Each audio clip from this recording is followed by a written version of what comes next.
Good evening, good day everyone. Hope you are having a great day and all your goals has been done and nearly done for the day. Once again, this is Ermz and I help people live better. We are now on day 5 of Wrinkles Live.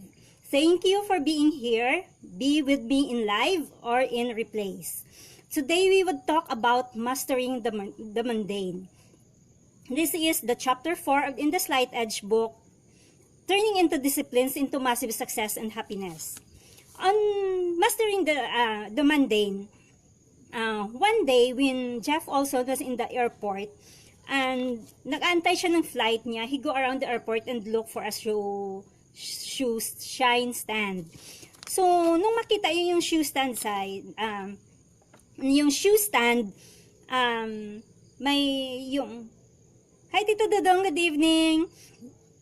Yung nung nagma-manage nung tao doon sa shoe stand is a lady, look up to him and smiled, and he noticed that she is putting down the book that she is reading, then proceeding to do the work and started talking what she has been doing for the past 5 years. Nagsashine siya ng mga sapatos dun sa airport. And then she is mentioning about the accomplishment of his daughter being the cheerleader and winning the contest, and she is proud of it. Kaso lang yung problema, she is nag-iisip siya kung saan niya ngayon kukunin yung pera na pambayad niya sa uniform at sa plane ticket ng anak niya na gustong mag-join sa cheerleading camp.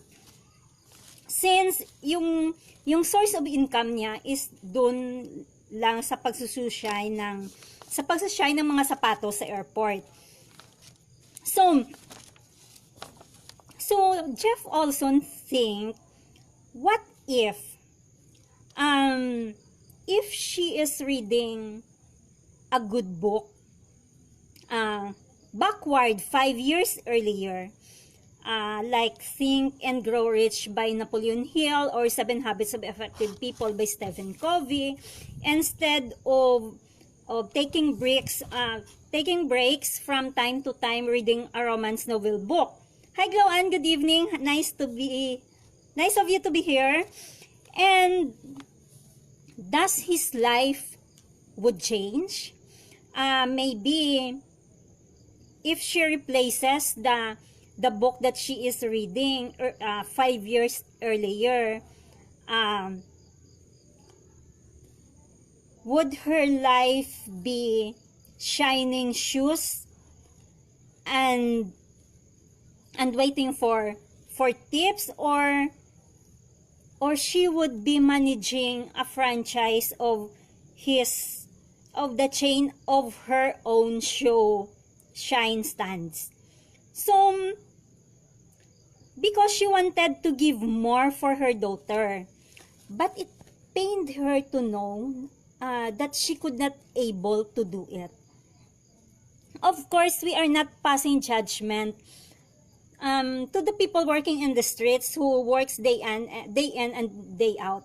But then, by changing your usual routine, your daily disciplines, for example, just like changing the books that you are reading,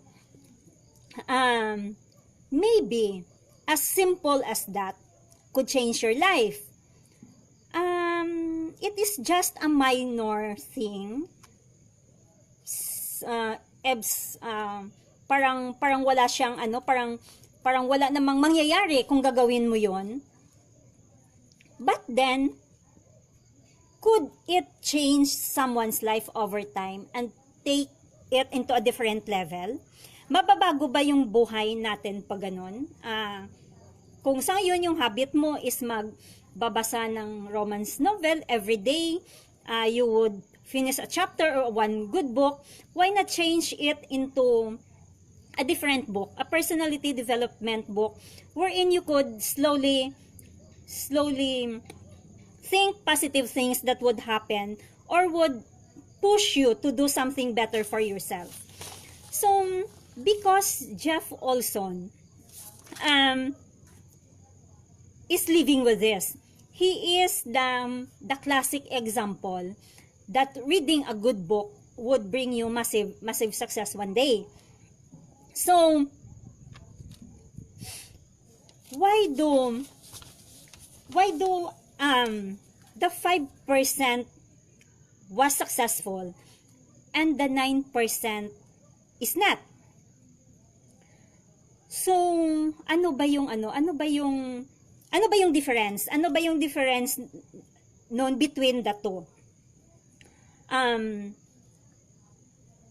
May kakilala ka ba or may alam ka ba na based on their relationships, their business, their financial status, their health, they are wealthy enough? Sa hundreds mo nakakilala, may isa ba doon or may 5 ba doon?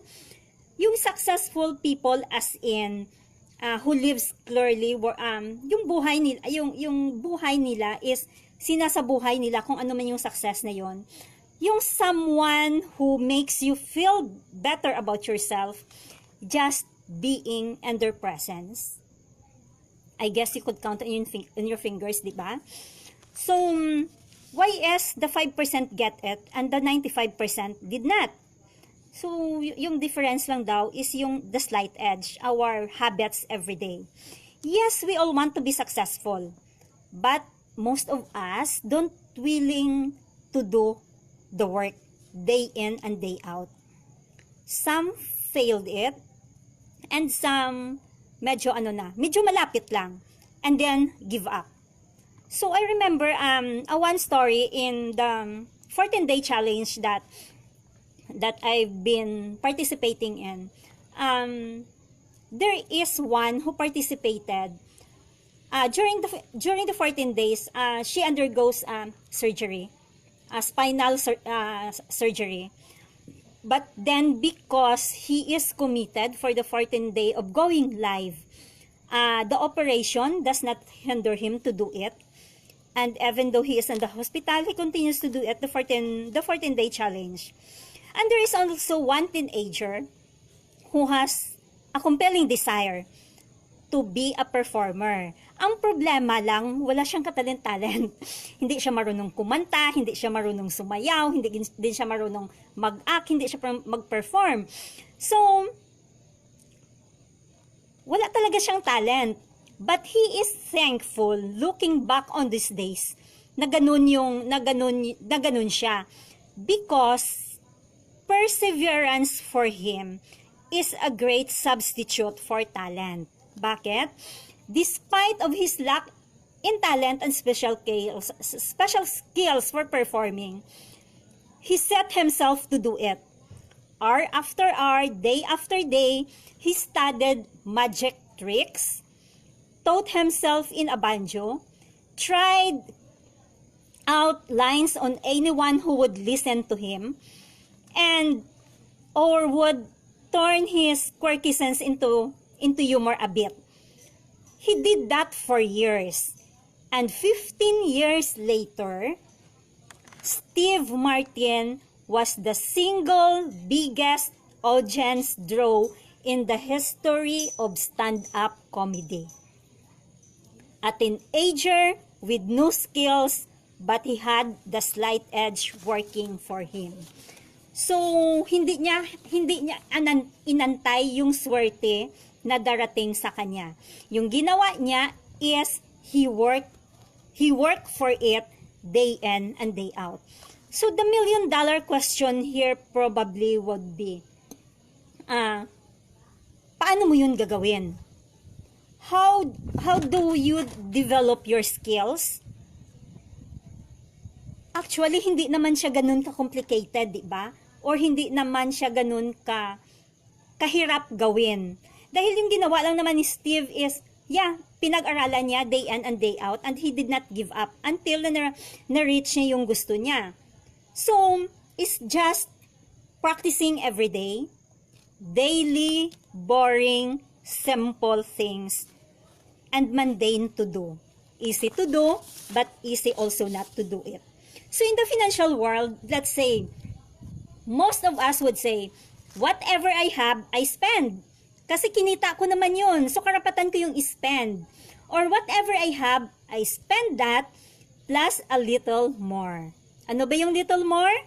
Buying things on credit. So hindi mo pa kinita, pero binili mo na siya on credit. So, mahirap ba mag-set aside ng pera, a few pesos a day, a little of each week, or a few more of each month? Let's say you are saving 10 pesos a day. That would be 70 pesos a week, di ba? So, times 4, more or less, how much ba siya? A little bit of 340 pesos, I think, each month. Madali lang siya, di ba? 10 pesos a day. So, ilagay mo lang dun sa piggy bank mo. Yes, most would do it, but most would not. Bakit ba? Siyempre, madali siyang gawin, pero hindi din naman siya madaling gawin. So, that is why it's sad to know na yung mga senior citizens natin nowadays, dito sa Pilipinas, based on survey, 95% of them are still working because during their younger years, they failed to save for themselves or they failed to invest while they are still working and earning a big amount of money. So, all those, for example, ngayon you are 160 pounds, gusto mo maging 120 pounds. So, nag-start ka walking and breast walking every day. In a matter of 30 to 60 days, you lost 5 pounds. Another 30 days, you lost another 5 pounds. So, yun naging, naging 160. For example, you pumunta ka na ng 150. And then, suddenly, you are not feeling it to do it. So, you stop. And eventually, you begin again. But then, you notice that when you begin again, your weight goes up to 170. So anong mangyayari kung, ibig sabihin, you need to go back on the square one, but it would be doubly difficult again. So the difference in success and failure is not at all dramatic, just subtle and mundane, and most people miss it. Most would say that what I do now doesn't really matter. But then, what you do matter. What you do today matters. And what you do every day matters. Yung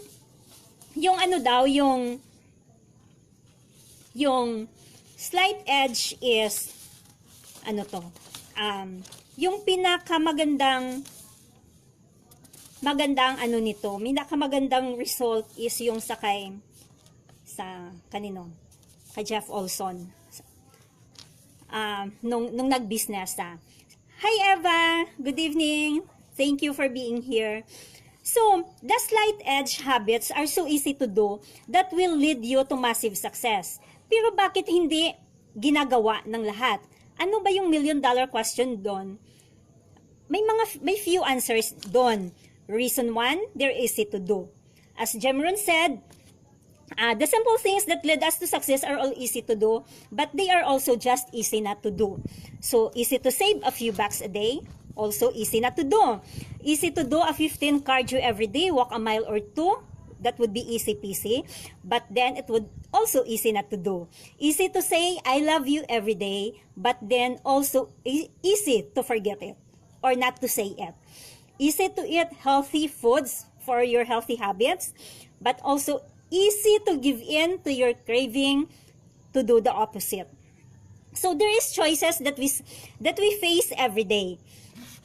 And that choices were just simple positive actions repeated over time, or a simple error of judgment repeated over time.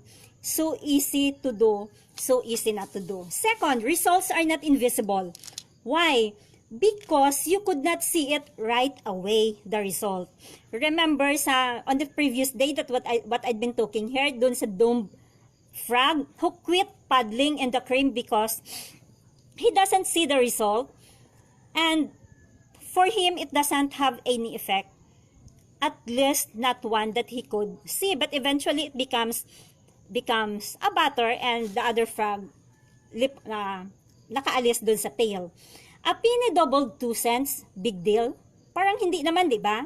Get pesos a day, big deal? Hindi naman. 70 pesos a week, hindi naman siya big deal. But insignificant nga siya.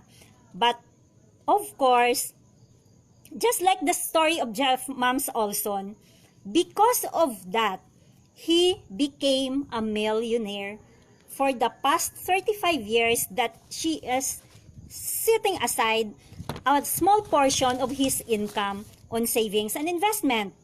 Most people don't do it because they can see the millions right away. All you can see is the small peso savings that you are doing. The millions are too far. The result are too far in the future, and it is invisible. So imagine if you are 30 or 20 years old right now at you are seeing 50 millions at the age of 60. So that is too far. So nakakalimutan natin na kailangan natin yun gawin at kailangan yun nating i-reach. Because as of now, it is invisible, so hindi natin ginagawa. Unless you know how to look through the lenses of the slight edge. Kung nakikita mo for now na at the age of 60, you have this million amounts of money stashed up on your investments so that you could live. Hi Christine, good evening. You could live in financial freedom and abundance. Nasa sayo yun. Ikaw lang nakakakita nun. So if you wanted to save it and invest. Third, they seem insignificant. Most think those little things don't really matter. I'll skip a day in walking, the next day na naman, until when the mood strikes again, or the result you're getting, slide back again to the zero. Siguro sa ngayon, hindi lang muna ako magpuput 1,000 or 500 pesos into savings dahil may susunod na buwan na naman, next month na naman. So, hi Julius, good evening. Thank you for being here. So, palagi nating nakakalimutan hanggang the years had passed at hindi natin nagawa. So, yung 10 years na gap sa 1,000 to 3,000 savings a month na ilalagay natin sa investment, that would be a loss of 8 to 10 million pesos or maybe 15 after 15 to 20 years. So, the difference in success and failure is not at all dramatic, just subtle, mundane. And remember, what you do matters and what you do today matters. What you do every day matters. So, yung pinaka-classic example is Jeff Olson. When he started his development company many years ago and ended merging into a larger company that had been around for a decade or in a quarter of century. So, yung big fish is nag-merge into small fish. Legal and personality development. Hi Ramiro, thanks again for being here. So, the sales force ng malaking company, so established na sila. And they are work longer in the company for about, siguro, mga more than some 10 to 20 years. So, they have the experience. But, the group of Jeff, who has no experience at all, have one thing that others did not. The slight edge philosophy. They have the 10 core commitments. Just a simple basic actions that could move the business forward. So within 5 years, the number flipped forward. The 80% of the company's sales force adopted those simple daily discipline as they watched the inexperienced adopted those simple discipline. And during this same period of year, the sales of the company grow from $70 million in annual sales to over $40 million in annual sales. So that almost quadruple the result. So for example, on my own experience, when I use the body contouring cream in the business that I am with right now. So when I first started, syempre it removes the cellulite part on my back. So when I started, first 30 days, I wanted to, kasi ako yung type of person na walang tiyaga sa pampaganda. Yes, I try, stop, I try. So ngayon lang ako naging consistent sa paggamit nun. Kaya manonotice niyo yun in a year's time, yung magiging result nun everyday. So dun sa, at my back, hindi ko alam na I have cellulites there. So there were times that I wanted to stop, but I've continued using it twice a day for the next 90 days. And the result is really awesome. If you want to see that, I think you could see that on my page, or you could ask me for it. And maybe you would consider using that product. So, yung essential points lang of this, of what we are talking today is, 1, only 5%, 1 to 20 achieve the level of success and fulfillment they hope for. The 95% either fail or fall short.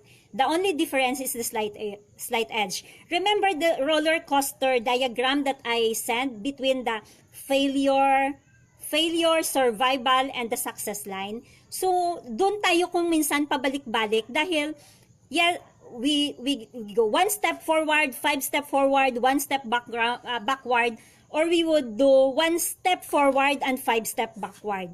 So, yung napaka-elusive sa atin, mostly elusive sa atin yung success line because of that. Second, the secret of 5% success is always in the mundane, easy things that anyone could do. Hindi pwede doon yung, hindi porket professional ka, or you have the masters, you have the doctorate, or you're simply a housewife, or you're simply sweeping the streets. So, hindi yun minimeasure yung success ng isang tao. Nasa atin yun. So, people don't consistently do those simple things for 3 reasons. While they are easy to do, they are also easy not to do. You don't see any result at first, and they seem insignificant, like they don't matter, but they do. It matters, as what Benjamin Franklin says, an apple a day keeps the doctor away. So, for example, in a certain relationship, sa mga mag-asawa, di ba? If you are doing your best to have a date, yung kayo lang everyday and talk over, the relationship would be different. If you are doing a monthly date with your kids, it would be different. The relationship would be different. Because I'd see it happen to my mentor that I know with. So anyway, thank you for being with me tonight. Ramiro, Julius, Kristen, Eva, Gloan, Tito Dudong, thank you for being here with me. Anyway, for those who are looking to have a side income working from home, I am currently working with several business owners. This may or may not be a fit for you. But if you are open to take a look on what I am doing here, just send me a message and would love to share some information with you. Once again, salamat for being here with me in Wrinkles Live. On weekdays, we would talk about the good books and what's in it. And on weekends, we will have Saturday's savings topic. So we will talk about savings tip and money matter. And on Serenity Sundays, we will talk about our blessings. So, have a great evening, everyone. May you sana maganda yung maging gabi nyo. And see you all again tomorrow on day 6 of Wrinkles Live.